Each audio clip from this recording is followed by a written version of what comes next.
Aterosklerozda eng muhim tekshiruv bo'yin tomirlarining ultratovush tekshiruvidir.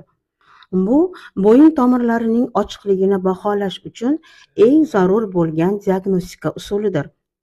Ma'lum bo'lishicha, bo'yin tomirlari ateroskleroz uchun sevimli joydir.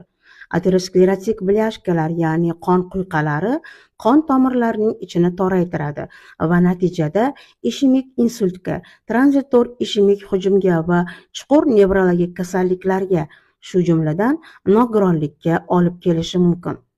Shuning uchun, agar sizda yomon xolesterin darajasi yuqori bo'lsa yoki ateroskleroz tashxisi qo'yilgan bo'lsa, bo'yin tomirlarini ultratovushda tekshirtiring.